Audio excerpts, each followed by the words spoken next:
యేసుక్రీస్తు నామములో మీకు అందరికీ వందములు. మీకు 2 పాటలు పల్లవులు చెప్తాను. ఆ పల్లవులు మీరు యూట్యూబ్లో కానీ మరి పాట దొరికితే మీరు చూడండి, చక్కగా డౌన్లోడ్ చేసుకుని పాట వినండి. మిమ్మల్ని ఆత్మలో సిద్ధపడటానికి పురుగొల్పుతున్నాయి ఆ పాటలు. ఖచ్చితంగా వినండి మీరు. మొదటి పాట పల్లవి చెప్తానండి.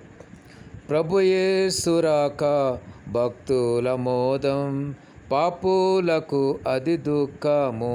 అదొక పాట. రెండో పాట, రాజాది రాజు దేవాది దేవుడు త్వరలో వచ్చుచున్నాడు. అది రెండో పాట. ఈ 2 పాటలు మీరు యూట్యూబ్లో సెర్చ్ చేయండి, ఖచ్చితంగా మీకు దొరకవచ్చు. ఆ పాట మీరు వింటే కనుక దేవుని ఆత్మ మీ పైన ఉంటుందని చెప్పగలుగుతాను. మరి దేవుడు మిమ్మల్ని మరి పురుగొల్పుతాడు, సిద్ధపట్టడం దేవుడు పురుగొల్పుతాడు. ఈ పాట భక్తులు ఎంతో ప్రార్థనాపూర్వకంగా రాసిన పాటలు కాబట్టి ఈ పాటల్లో జీవం ఉంటుంది. దేవుడి మాటలు దీవించి ఆశించుగాక. ఆమేన్.